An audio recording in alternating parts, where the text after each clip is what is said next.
Hi everybody, I'm Stacy and I'm being joined today by Shauna, Sarah, and Liz to talk about how they designed their games, how they like to work, what kind of creative processes they use, and to maybe hopefully lower a little bit of the barrier that I think a lot of people see when they think about designing games or creating altogether, because I really don't think it's as hard as it seems from the outside.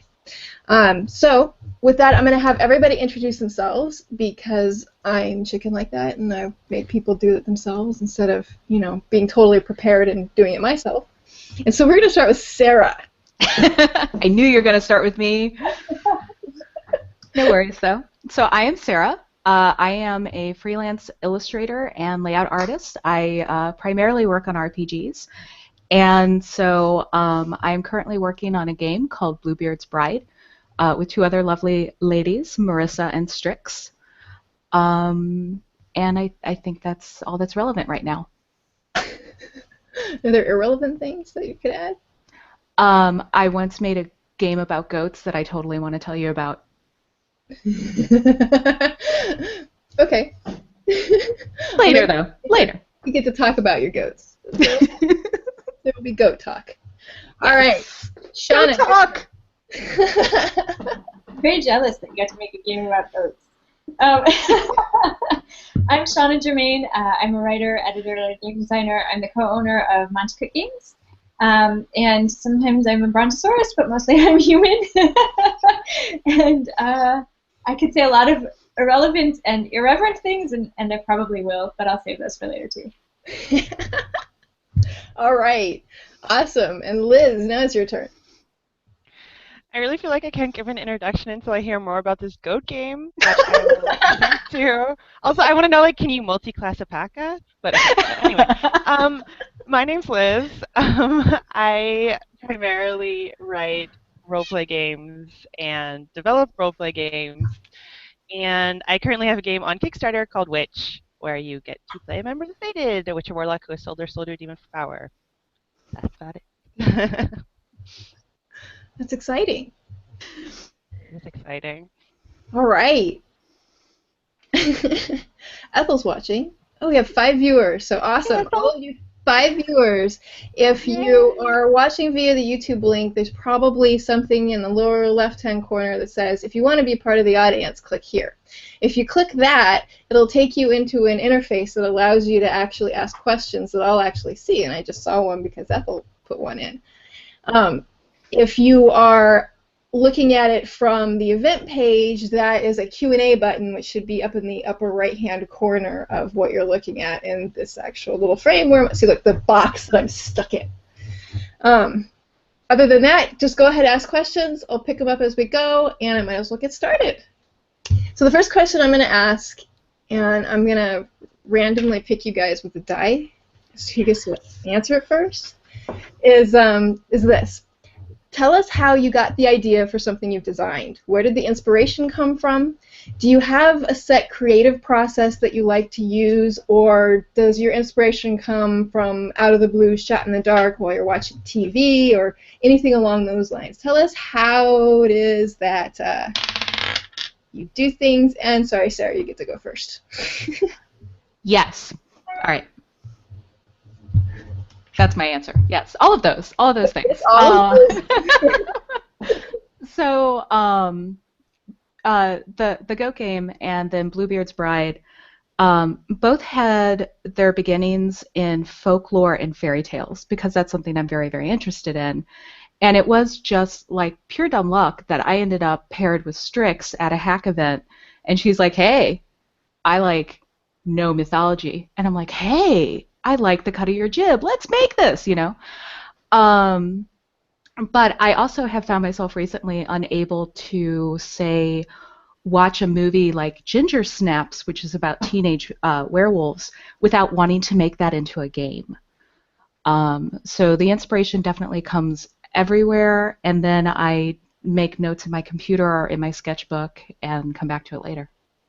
So, Ginger Snaps, is this about ginger werewolves? One of them's Ginger. It's a Canadian werewolf movie about these two sisters. Did you tell you just popped on something that I'm really excited about? These two sisters who are obsessed with death and they're goth and they think everything sucks. And then they start going through puberty at the same time that the one sister is bitten by a werewolf. So it's like this conflation of puberty with turning into a werewolf and female body horror, and there's blood, and she's like, I don't know if I want to have sex with boys or if I want to eat them. And I'm like, yes, my movie, I Or love both. you. There's a little of that, yeah. All right, good answer. Now you have to roll the die again. And that means it's Liz's turn. A lot of my inspiration comes from everything that I dreamed up as a kid that I never thought was possible. I spent copious amounts of hours in my room by myself because I thought that was the funnest thing to do. Mostly because I could make a bunch of shit up. And so that's where a lot of my inspiration comes from. I think books and TV and things like that. I am a TV junkie and I'm also a game junkie. And if you combine that with the stack of books that I still have yet to read and have read, it all kind of comes into this one horrible amalgamation of inspiration, which is mainly a lot of what people would consider trashy novels, and then like me still trying to get through Ulysses.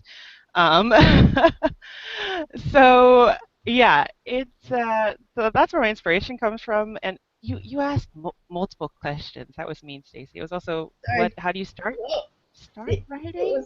it's how you get the idea for something you designed, where the inspiration comes Yeah. from, and do you have a set creative process? It's all kind of one big Well, meta question.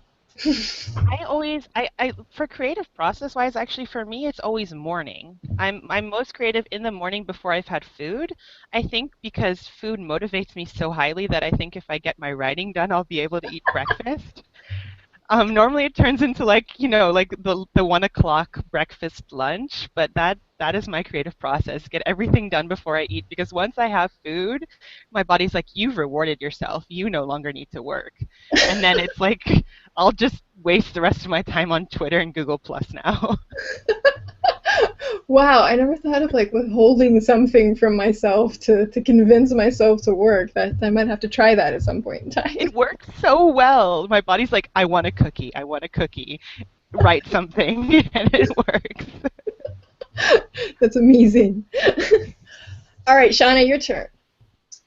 My creative process is really similar to that, only it's all about the soy mocha, like the morning and the soy mocha. And when I first had a lot of trouble focusing, I would say that for every $1 my soy mocha costs, I have to sit here for 1 hour and write. And so, like, when I first started, a mocha was like $2 or something, right? So it's 2 hours. Of course, now mochas are much closer to $5 or $6, and that system has broken down. But it was a really good way for me to begin sort of thinking about the process and my reward.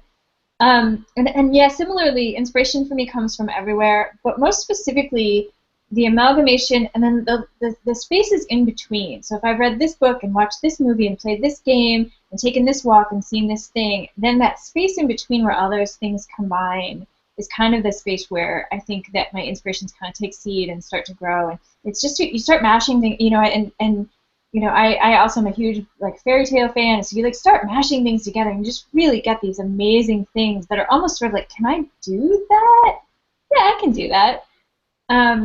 And then the game that I'm working on now, which I can't talk about too much because we haven't announced it yet, but it came from a friend of ours. Her little girl said something really fantastic.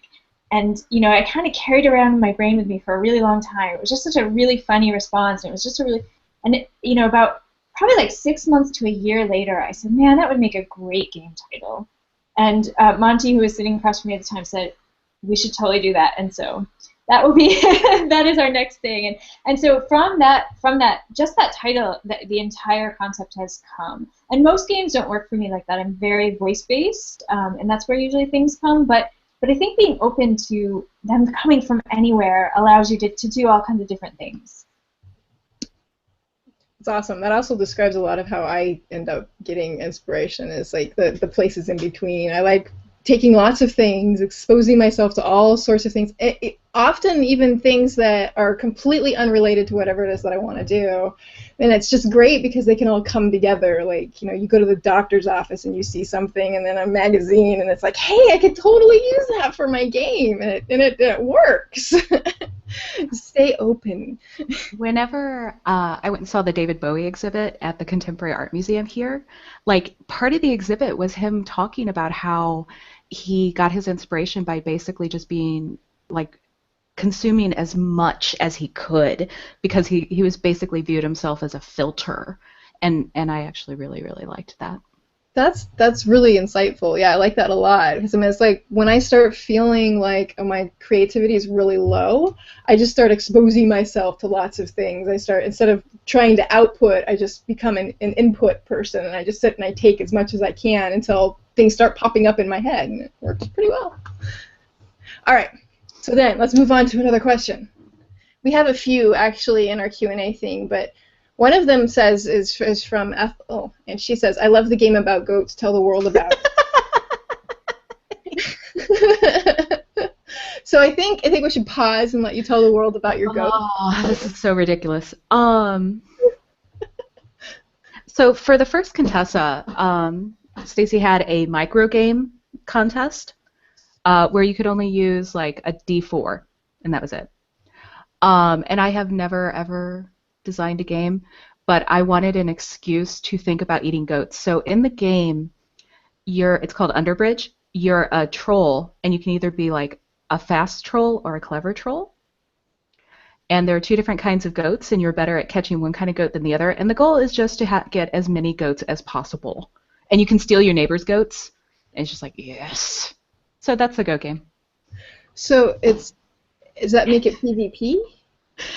Yes. So you wrote a goat game that has PvP in it.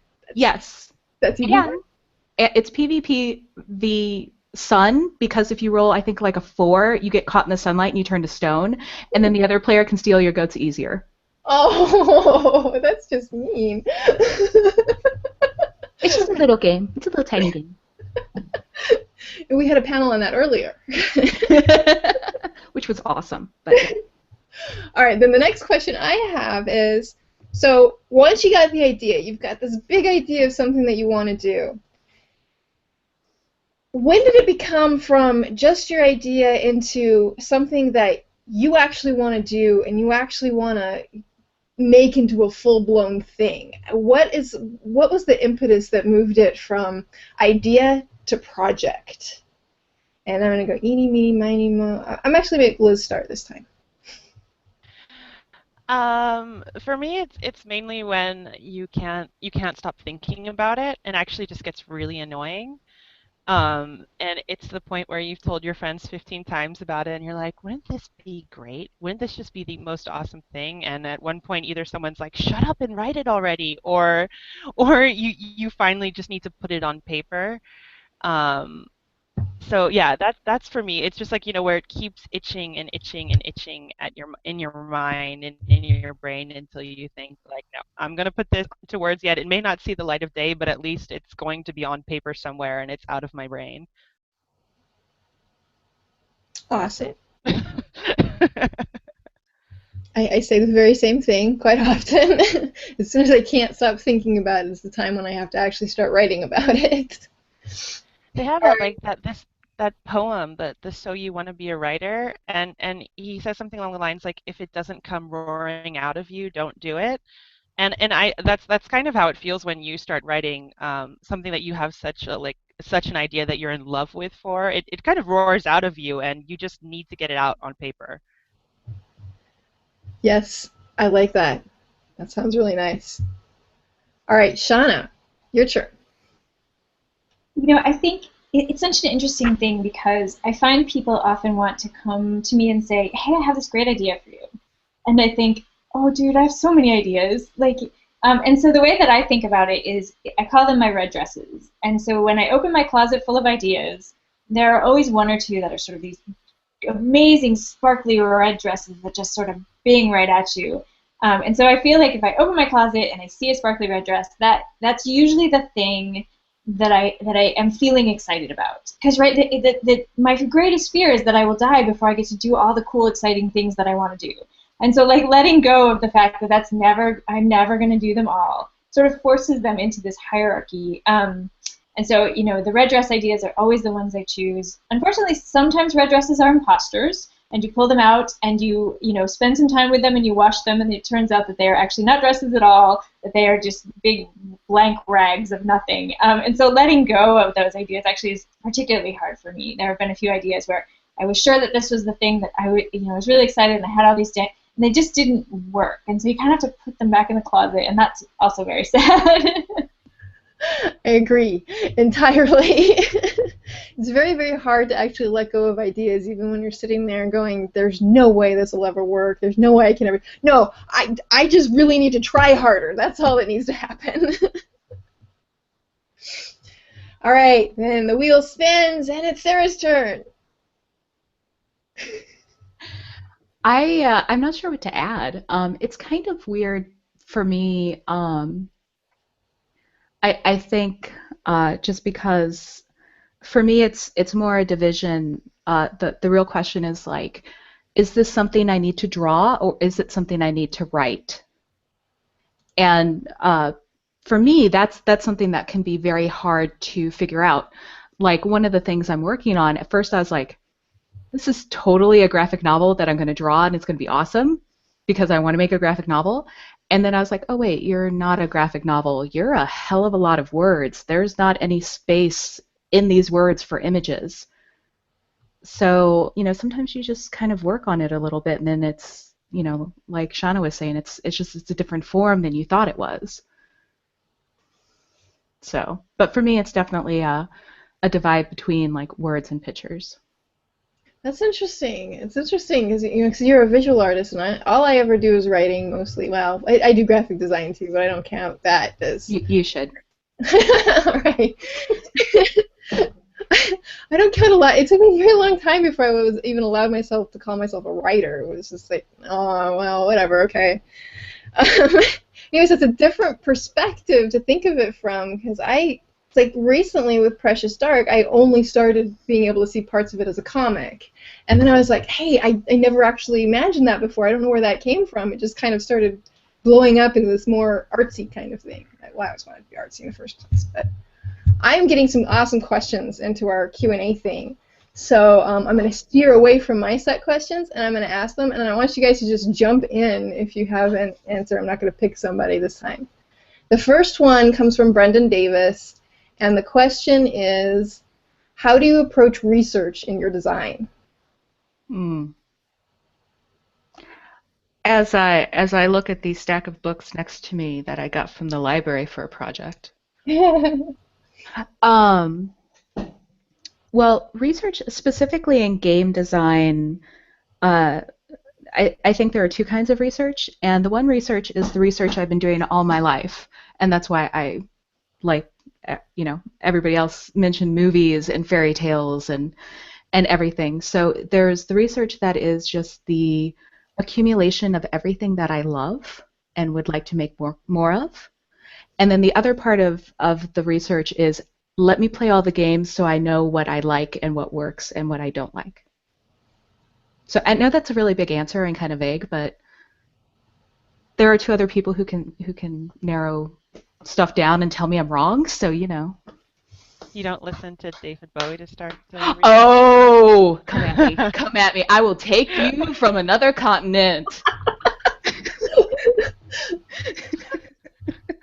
Sorry. I didn't mean to drag our feud into this.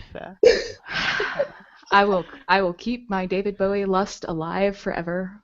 No denying it. Every panel from now on with you, I am painting myself up as Ziggy Stardust. Can you please do that? That would Yes. make me so happy. Thank you. You need to do that at Gen Con. I'm not I don't think I'm a good person to ask about research because I don't research well.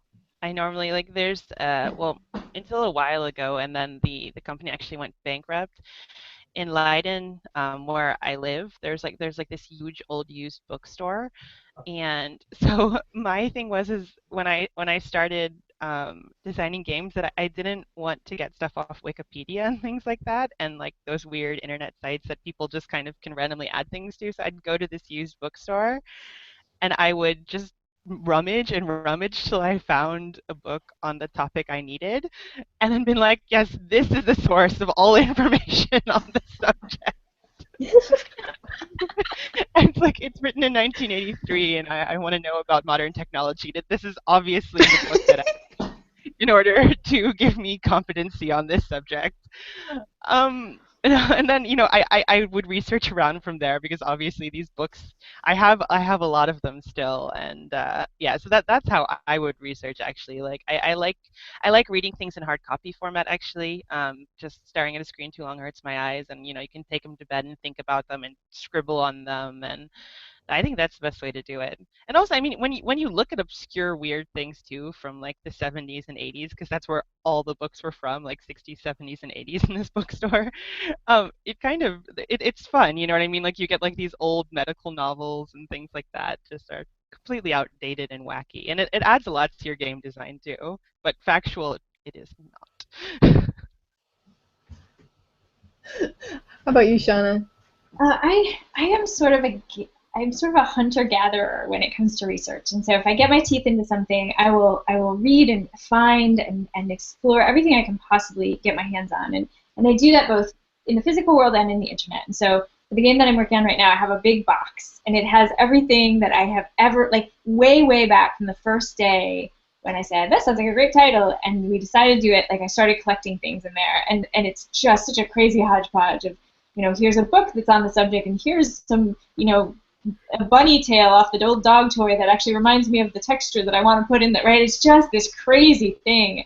And I do the same thing online as well. I create this sort of this visual file of images and words and colors and everything I can find that somehow has anything to do with the kind of sensibility that I'm going for. And I have a really poor memory. And so this is part of the reason that I keep everything kind of in these places, is so that I can go back and I can reference them and not forget the thing that I looked at, on day one when I'm on day 360, and really actually still remember what that does, why it was there and what I was hoping that it would lead me to. I do exactly that. I use Pinterest to do that. That's like the very first thing that I do when I'm starting a project, is even sometimes when I'm just trying to make a character for a game and I just kind of want to get my head around what that character is, I will make a board and I will just start pinning stuff left and right until I've got this really cool inspiration board, and then I go back to that every time I get stuck or lost or I'm not sure where I want to go next, or I feel like I've lost the feel of what I wanted to convey. It's really cool for that. And it's great for games, too, because then I can say, someday I might want to use this NPC. As this picture is an NPC, I could just throw it in there, and then when I need it later, come back and get it. All right, well, I'm going to call that one done. This next one has 6+1s on it. It's like a popular question. And it is, how do you balance mechanics against the game's concept, both ensuring that the mechanics and concept mesh and that one doesn't overwhelm the other so that the concept is just window dressing or the play is messy? And that comes from Tara Zuber. I hope I said your name right, Tara.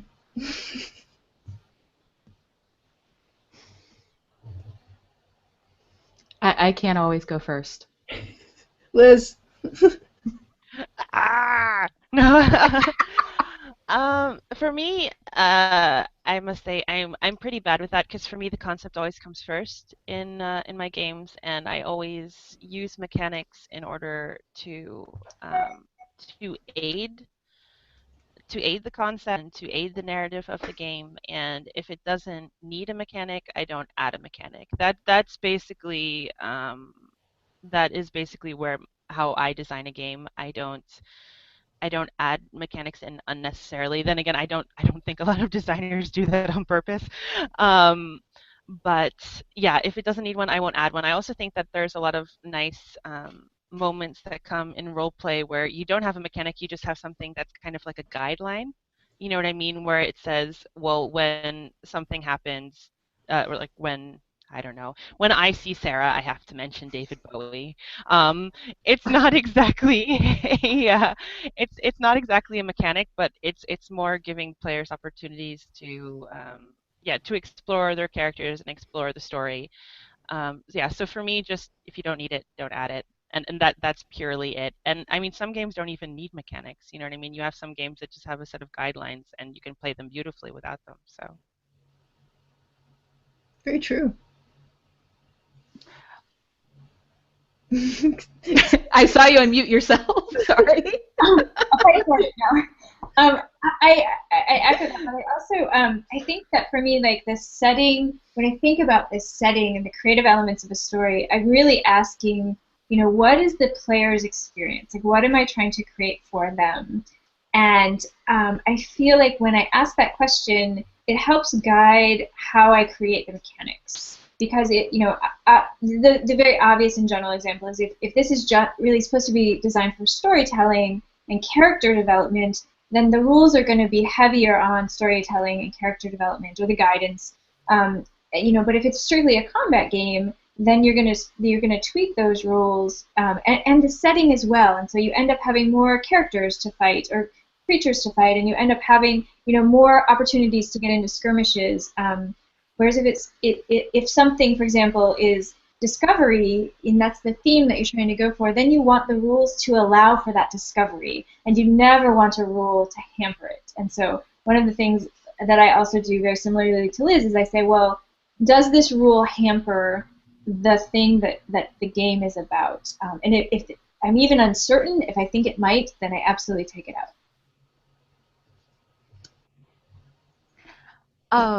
I think this question kind of highlights a little bit the difference of the experience I've had with the other panelists, in that my primary experience has been hacking. So whenever we're putting together Bluebeard's Bride, it's based on, you know, it's powered by the Apocalypse engine. So there's a level of balance that's already there between concept and mechanics inherent in using someone else's system. But what we've really been finding is we took that framework and hung our stuff on it, and we're finding that then we're having to go in and start to twist and bend that framework to better fit, let's say, our clothes that we put on it at Bluebeard's Bride. So because we know that we have a very, you know, in that game, since you are playing the bride of Bluebeard, we have a very strong sense of concept. And so, like, the concept has never changed, but we keep taking the mechanics and tweaking them and pulling them and pushing them to make sure that our players are able to do what they want to do to try and solve the mystery, if that makes sense. Like, Yeah. it, you know, they're really embedded together. Yeah. But you have to keep a close eye on those mechanics to make sure they don't start bumping your concept out of shape. So That kind of goes in. It's like kind of like one of the questions that I actually had too was, how did you decide what kind of mechanics to use, no matter what they are? Was it to flow gameplay in a particular way, put the player in a position to experience something in particular? Like Bluebeard's Bride, for example, one of the reasons that you could have certain mechanics, I don't know if you do or not, but you know, could be because you want the player to have that experience of being helpless and only having so many tools to be able to use to actually, you know, solve what it is they're doing. Or is it more like a mechanics are there for a simulationist purpose? I would say like most of the D20 system is more of like a simulationist purpose kind of thing. You're rolling to see if you can physically do something, or you know, if you have enough charisma to do something along those lines. For me, when it comes to like Precious Dark, every mechanic that I put in there, I try to make it go towards the central tenet that it's an exploration game. So every mechanic in there should either be making you want to explore, or making it easier for you to explore, or giving you, you know, a reason to explore, or giving you something to explore. But that's kind of the question. It's more like a conversation, I guess. Feel That's free to really say. cool. I can definitely say that, not to give too much of the game away, that you know, some of the moves in Bluebeard's Bride are specifically tweaked to provide a specifically feminine experience. And I see that whenever my lovely OSR friends play the game, because the first thing they say is, this Bluebeard dude, he seems like a dick. Let's kill him. And I'm like, oh, you can't. There's not a, you can't like sharpen a shiv and go after him. I mean, you can. I'm not going to deny your player agency, but that's not the game you're playing. That's a different game that I'll write later. Shiv Bluebeard. Maybe it'll be a twine game. I don't know. Anybody else want to add to that? Sorry, I was just reading the question again. No, wait, what? No, but we're on to your question now. Well, I was kind of asking, kind of like, do you like your mechanics to simulate something, or do you like them to force the player to kind of feel something, or force a particular gameplay? I actually got really distracted because I think that's such a cool concept that you have for Precious Dark, actually. The idea that every mechanic that you have in there, you want to have people explore the game, like tempt them to explore. That is really cool. For me, actually, it's so opposite. Though I like that, but no. But it's two different games. But basically, for me, the dice system, the mechanics are there just to facilitate what the players want to do. It's very much based on player agency. We use a D20, so we say you don't have to roll for normal things, but like let's say your character wants to jump between two buildings or something, then you have your dice and you have the mechanics there simply so to see if your character accomplishes it or falls between two 5-story buildings and dies horribly. But yeah, that is how I use mechanics in my game. And of course, like with the magic, there's more creativity and things, but that's still very much based on just what the players think of themselves, and the plot line around that is just based on player motivation. I think too, there's for us the game that I'm working on right now has another element to this, which is that we're specifically looking at creating a game that is for people who struggle with things like dyslexia or autism or other issues where, in role-playing games there's a whole a lot of text. And there's a lot of charts and often, and I hate to say all this, the tables. Yes. Sorry, graphic designer came up. And the fonts are bad. I mean, they look beautiful, but they're so hard to read. Like, is that an F or a G or an L or some language that I don't know?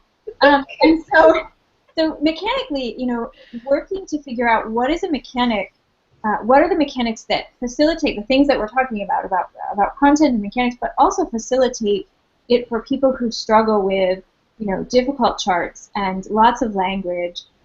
How do we use symbols? How do we, and those tie very carefully and closely into the rules as well. And so I feel like right now I'm kind of working on these three things that all need to tie together and work without kind of getting, like you were saying, bent out of shape by each other. And it's a kind of delicate balance. And I actually find that I often don't know whether it works or not until we get to playtesting. Playtesting is the point where they come back and they're like, this is fuck, what are you doing? And then we have to go, oh yeah, okay.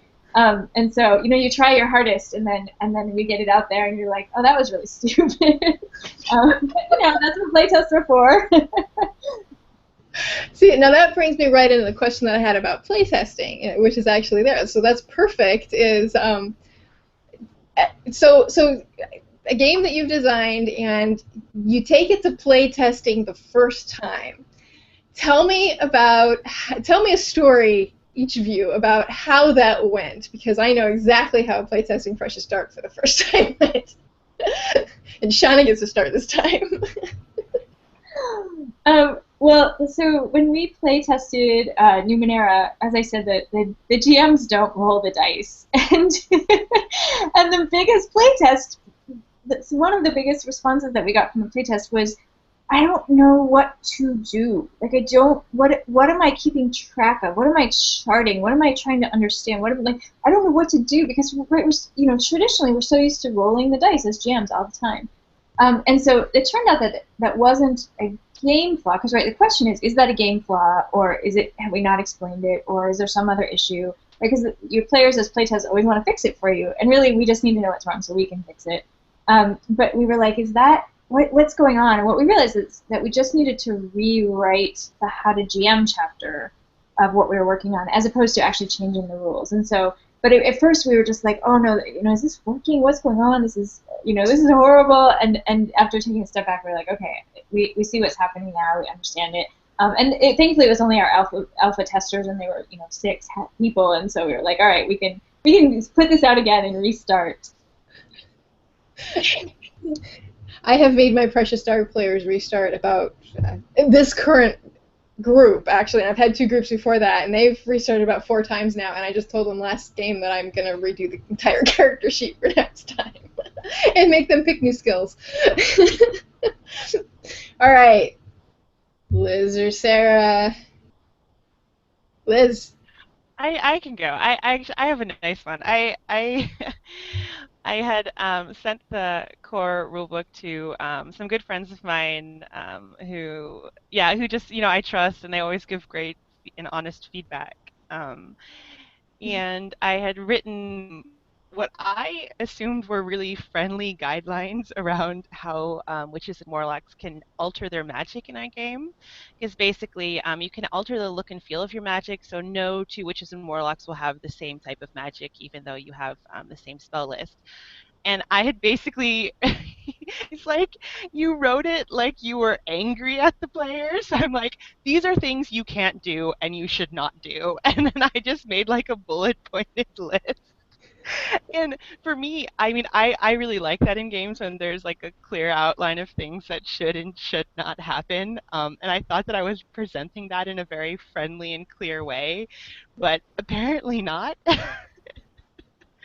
And so that was one thing, and then I had gotten because a couple more people had sent it back, and I had gotten this conversation with, and I got the same feedback from everyone, and he had given me the advice that don't tell people what they can't do, tell them what they can do. And I thought that was just, I think, out of all the feedback that I've gotten, though I've gotten so much valuable feedback, that is the best thing that I've ever heard, because basically you restrict people by not restricting people. And it's a way to write mechanics and things like that in a way that inspires creativity rather than limits people. But that just coming around to that, he's like, "Are you angry at them? Like, what have people done to you?" That was my that was my one of my more memorable playtest feedbacks. Yeah, whenever I hear something like "don't do this" or "don't do that," I start immediately thinking, "Man, who did these things to this poor person?"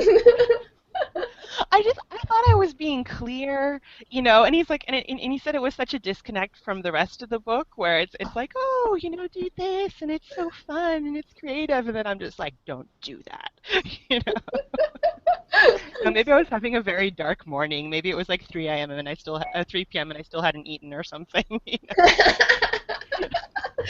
That's what happens when you use food as a reward for your writing. You just always write angry because you're hungry. Exactly.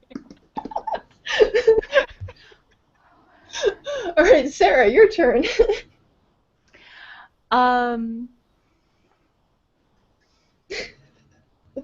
Let's see. I'm going to miss the point of the question, I believe, because I was too wrapped up in Liz's answer. I think The I question did too, is so just it's tell us fine. about the first time that you were. Tell us a story about playtesting your game. That's right. That's right. So, I like this story. I went to Metatopia, which is a convention that's focused on game designers. And it was my first time going there, and I was completely terrified, and I was like, this is the first game I've ever really kind of sort of worked on, I guess.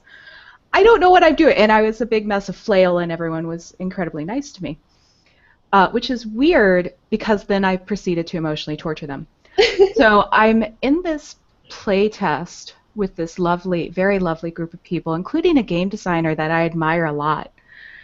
And I turn the lights down low. We gather around the table, and I begin to describe the creepiest house you have ever seen in a horror movie. There is a stained glass window with Ophelia depicted on it after she had drowned. They kept finding, like, you know, blood-stained sheets, that kind of stuff. But it was most of it was subtle. There was a room that was just full of cases of butterflies. And whenever you're alone in a giant house with a rainstorm going on outside, as I told them, and you're in a room full of cases of butterflies, it gets really fucking creepy real quick. So then they went to the library and they started, like, looking through the books. So I couldn't help myself. They open the one book and there's a piece of paper falls out, and they begin opening it and they realize it's made out of human skin. And so then I made Jen Martin almost reach for the X card. She, like, freaked out in her head. She's like, and she's looking at me, and I'm like, everyone's really tense, but no one's touching it, so I'm going to keep going until someone makes me stop. So she still says I'm the only person who's ever made her very close to reaching for the X card. Wow. That's something. It was really intense. And that was the magic moment when I was like, oh my God, we have a game and it works and it's beautiful. And how did that feel? Oh, it was so fucking great. You people, like, you need to make games because you don't understand that moment when someone's playing something you made and they get it and you're affecting them emotionally and they're in it and it's fucking magic. So you should make games. All right. Any other thoughts on that particular line? Okay. The next question that we have in the list is, it's kind of a question that I already asked, but he's kind of asking it from another angle. And it's from Michael Lee. And he said, just popped in, sorry if this has already been talked about. At what point do you decide whether your project is worth developing or whether it should be abandoned and moved on from? And I think the slightly different angle that this is coming from is, we talked about, you know, basically when you start it, but at what point do you finally give up? At what point do you finally say, either this idea or this mechanic or, you know, any part of it just has got to be put away? How do you make that decision? Somebody doesn't start talking. We did recently make this, like, really big change to Bluebeard's Bride that I was like, a little bit of me was whimpering and like, I don't want to do that. Let me have all the parts that we made. I don't want to take anything away. But now that we took that part out, it's like, wow, suddenly the air is cleaner, it's freer, everything's smoother. And the reminder is, it's like we still have a copy of the stuff that we took out. It's not gone forever. You can always put it back in. But if, you know, just trying it without was very freeing, and the minute, wow, that works. So it's the same with, like, other ideas too. I also think, like, just, oh, you go ahead. All right, everybody's being too nice. Shauna. Sorry, I'm usually used to panels where I'm like, you know, I don't get a chance to talk, and so everyone's being so nice, and so I'm like, oh, this is awesome. I want to hear what everyone else is saying. This is so cool. Okay, so I think that for me, the difference, and it took me a long time to learn the difference, but the difference is, so game writing is hard, right? It's freaking hard. You're in your own head, you're uncertain, you don't know what the hell you're doing, you're sure you're screwing it up. Like, every word I put on a page is screwing it up even more. And there's a difference between that hard, you know, it's not always hard, I shouldn't say that, but there's a difference between that hard, like walking up a really steep hill, and hard, like you're ramming your head into a roadblock 1,000 times. And feeling the difference for that is a skill that takes time and experience, I think. And if I have rammed my head into the roadblock like 3 or 4 times, I start to get the sense that, like, you know what, this isn't actually just hard because it's hard to write games. This is hard because there's something wrong. There's something big. It either needs to be removed, it needs to be smashed down. We need to find a way to go around it. And so I think really finding this weird nuanced way of trying to decide whether something is just difficult or something is actually sort of impossible. And I think the only way to do that is experience it, right? You have to just keep trying until you can start to feel that sort of tactile difference. Yeah, it took me a long time before I could actually take things and just throw them away and then start over again. And now, once you start doing it, once you're able to say, okay, I'm gonna either find another way around this, or I'm gonna throw this away because this is just hard, and every time I sit down and try to work on this, I feel like I'm being tortured, and it's not fun for me anymore, and it's just making it feel like work. That's when I'm like, okay, there's something wrong, and I need to pull it out. And it took a long time before I could actually get to the point where I did that, because I kept thinking that it was just me. It was, I didn't have enough skill, or didn't have enough talent, or didn't have enough this or that in order to do it, and I just needed to try harder, or, I was just being lazy, or, whatever the case was. But when I finally just decided to let myself throw things out, I mean, I redesigned Precious Dark System 2 hours before a game one night, just because, when I actually started being able to do that and say, okay, I'm going to try this or try that, it became so much easier after the first few times. It was just like, oh, now I see that. That's where the experience comes from. Liz, your turn.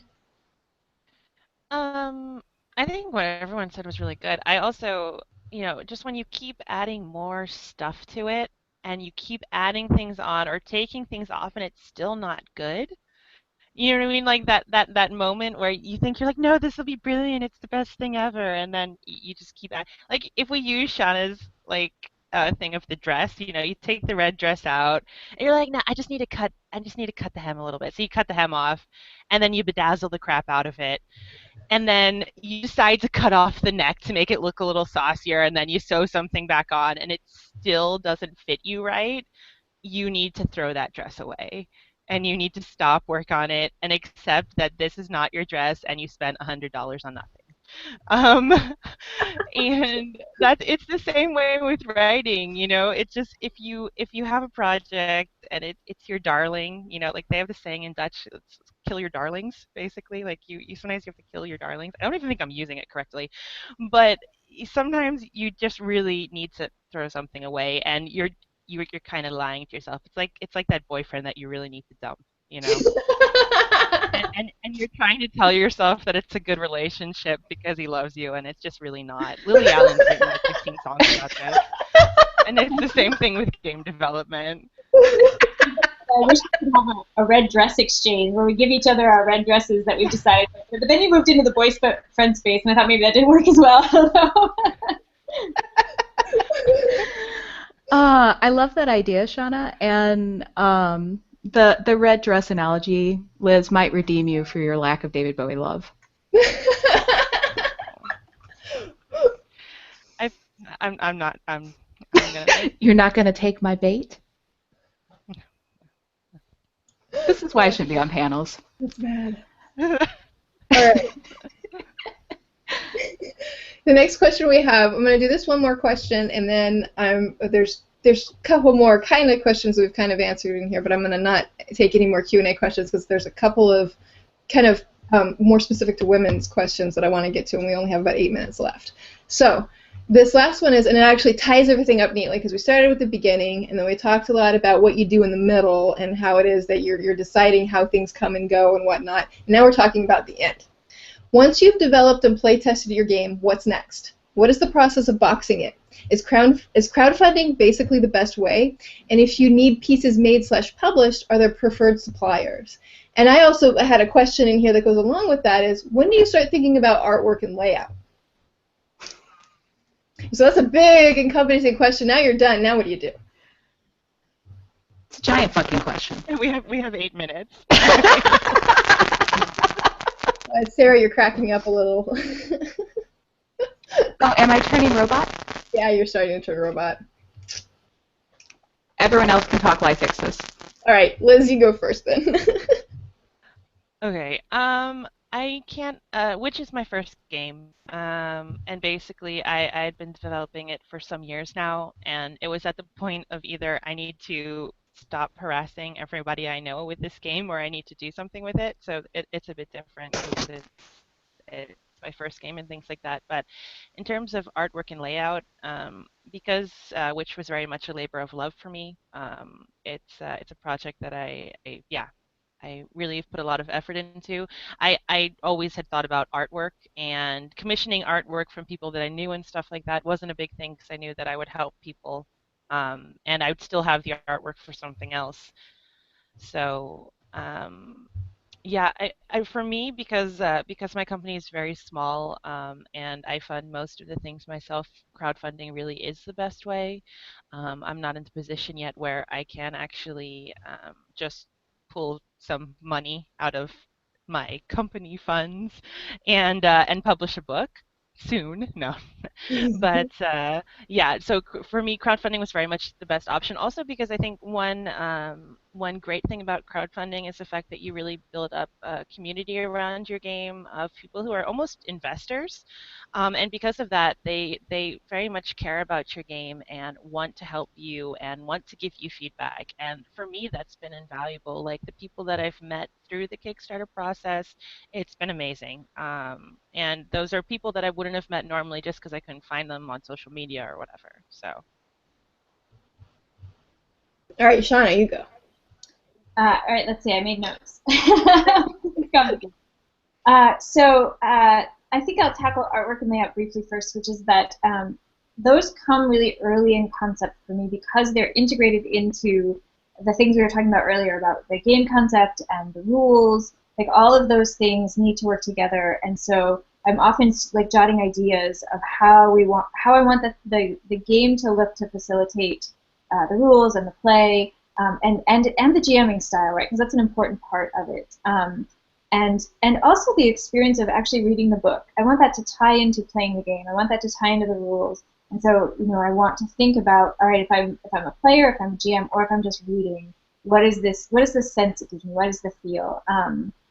And then it probably won't surprise anyone who knows me to know that I am a big advocate for Kickstarter. I think it's fantastic, and the reasons are really wide. But I will say that Kickstarter is a full-time job. If you're running Kickstarter, it's hard. It's a lot of work. You really have to do your research. We see so many Kickstarters fail, not because they're not awesome products, but because they don't know how to run a Kickstarter, which is a whole skill set. But I love it, right? Especially for people, for women, for people who haven't done games before, for people who don't have the resources, for people who want to make something that's not going to get in the mainstream, because we still have a lot of gatekeepers in terms of how you get your game out there. And if you create a Kickstarter and you have something that you want to say, there's the opportunity that you get to say it, and I think that's really important. And it's also an opportunity for us to support games. If I see a game that looks awesome and it's by a woman and it's got people of color, or it's got people who are gay and bisexual in it, or any of the things that really matter to me, I am absolutely going to pass it along. I'm going to press, and it's my way to make gaming better and to, like you were saying, connect with people in the game industry that I never would have heard about. That isn't to say that the traditional systems are bad. The traditional systems still work. They're still really good. But Kickstarter is kind of, I think it's the future of creative projects in a lot of ways. I should say crowdfunding. Kickstarter is specific, but I think crowdfunding is the future of creativity as a business in many ways. Yeah, I've seen that a lot. It's really brought down a lot of barriers. It's like, you can still go through the traditional methods if you want. You could even, with print-on-demand services now, you can even completely self-publish. You don't have to have anybody go through anything, and that's really awesome. It just kind of, it makes it open for anybody to really get involved. Sarah, now your turn. Oh, no, we can't hear you. Okay. You blame David Maybe Bowie. now? Yes, now we can hear. Liz blamed David Bowie, by the way. Just What? Liz Why blamed. you gotta call me out, Stacy? Oh, anyway. So I may have a slightly different answer because I am in a different situation.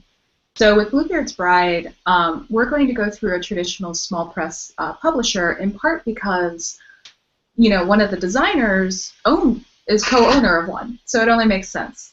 So they will do the Kickstarter for us. They do all the production. So one option for the end is I've made this game. do I want someone else to put up with all the bullshit? Like, do I want to have to negotiate translation rights, or did I make my game and I'm happy and let them publish it and I'm going to go work on the next thing? However, because of my day job, the other stuff I'm working on, I have the option of illustrating and laying out my own stuff and then putting it out there myself,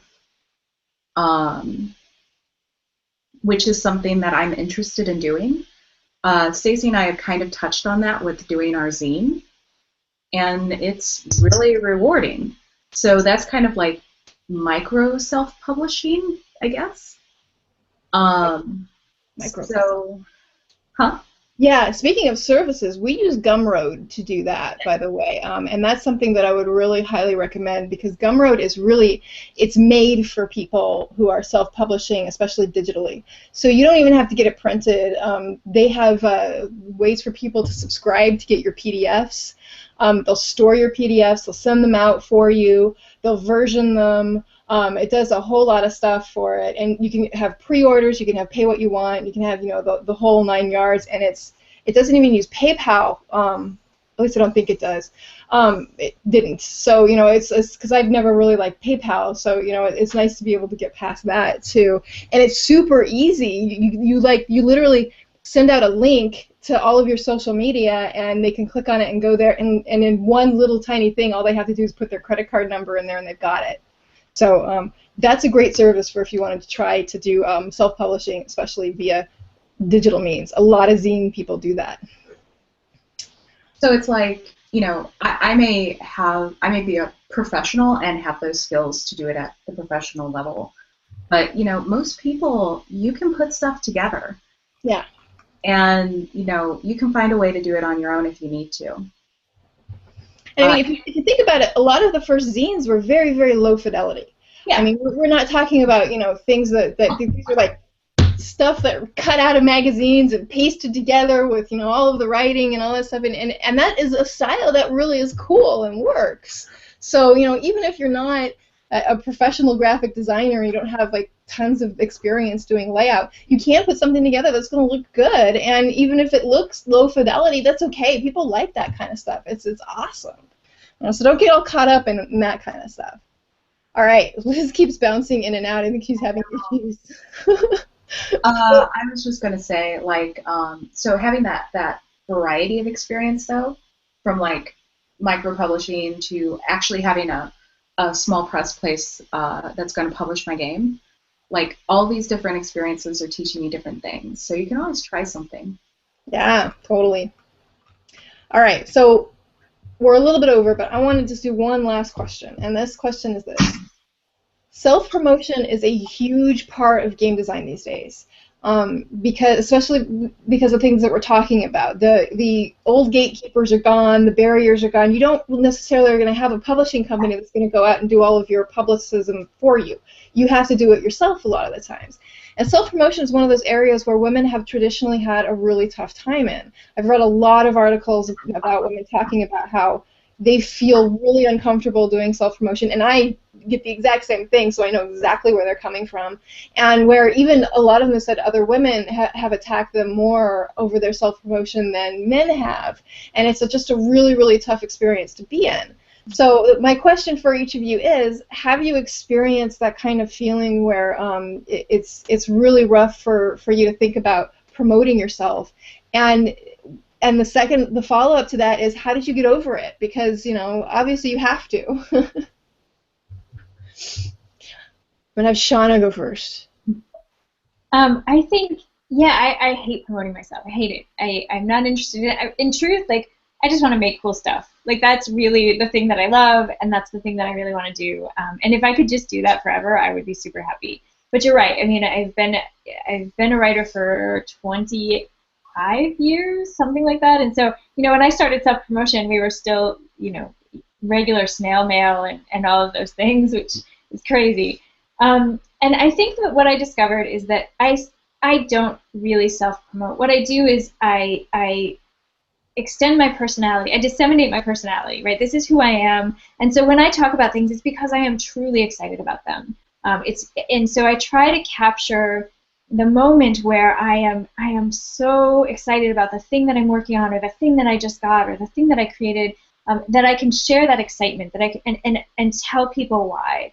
And so it allows me to stay away from sort of self-promotion, although it works like that.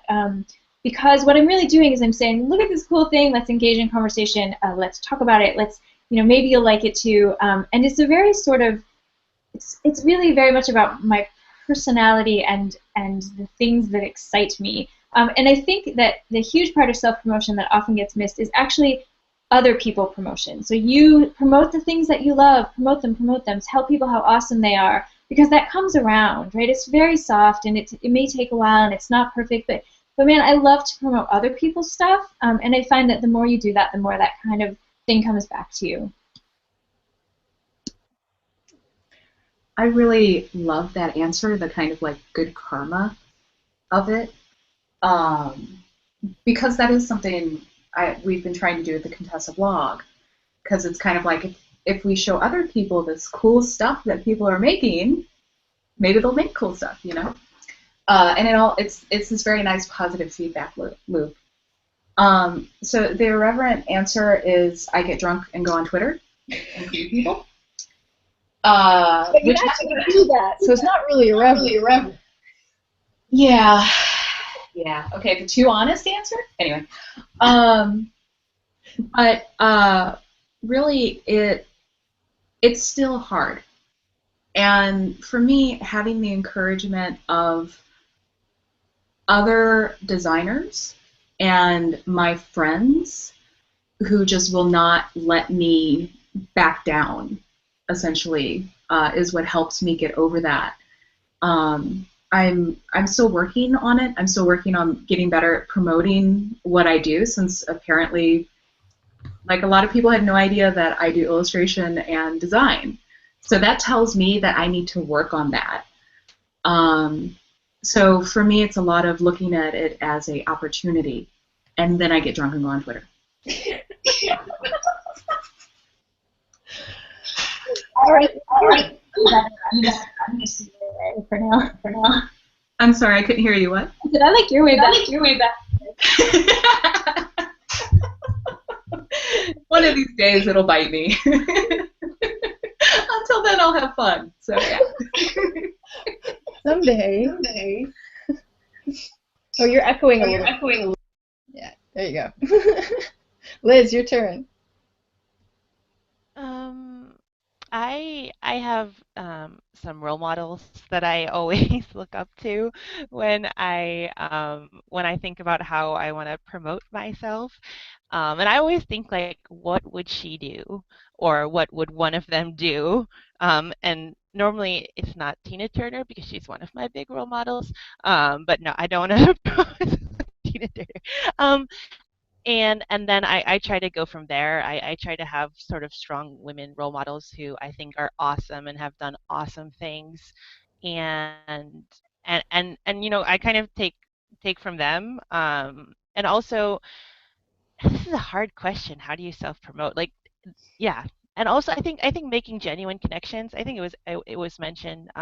Just I've met a lot of cool people, and when you just talk with people and you make friends and you follow these people doing really awesome things, self-promotion kind of helps itself, basically.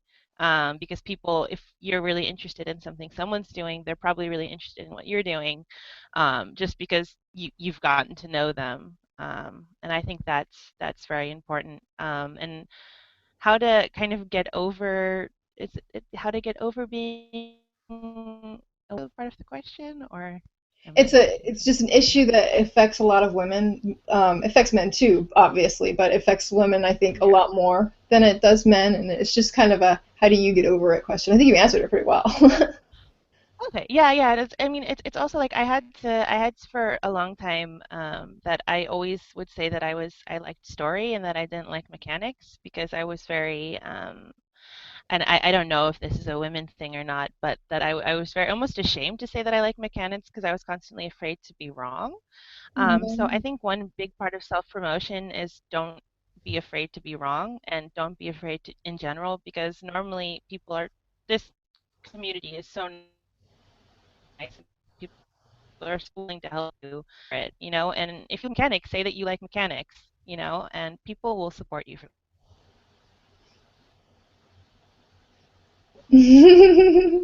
That was awesome. Yes. All right. That was the last question that I had.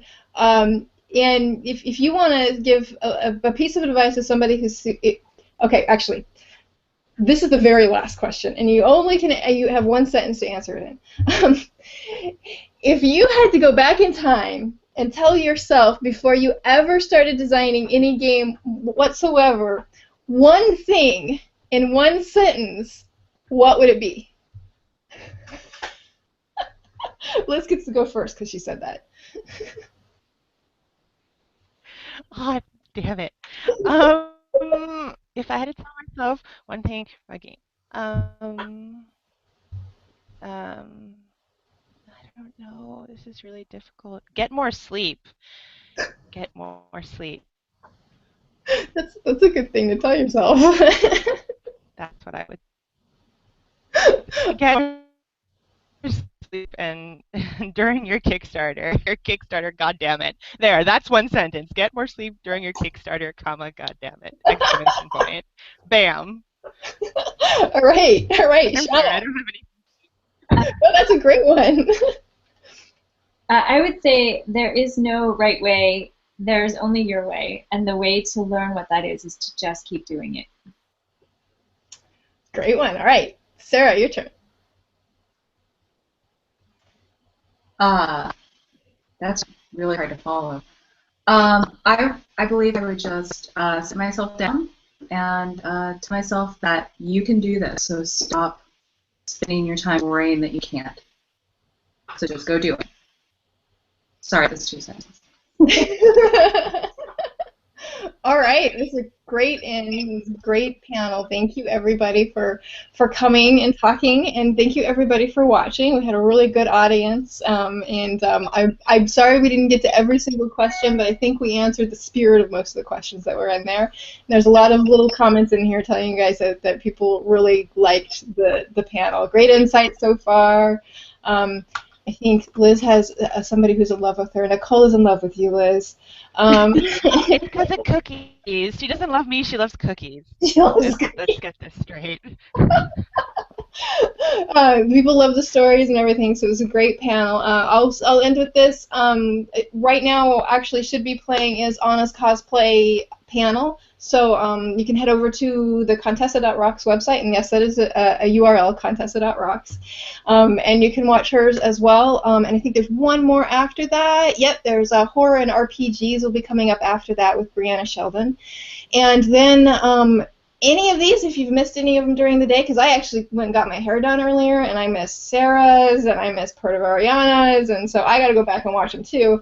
They are all available on the ConTessa website, and we have coming up in May, on May 16th and 17th, we are running a gaming weekend, and we are currently accepting submissions for it, which would be great if all three of you, well, Sarah has to, but... and then secondly, we are running, I think we're up to like 24 or 25 events at Gen Con right now, and we still have some coming in, and we're just kind of, we hope that Gen Con doesn't drown and tell us to go away, and they give us all the space for all of this. But we're going to be doing a lot of fun stuff, so stay tuned on the website, and look at our Twitter feed, which is at ConTessa Online. You'll see we'll be putting up schedules, we'll put on ways to sign up for everything, and hopefully we'll have another panel day sometime fairly soon too. All right, so everybody say goodbye. Thank you for having us. It was awesome. And I'm going to hit the stop broadcast button now. Broadcast.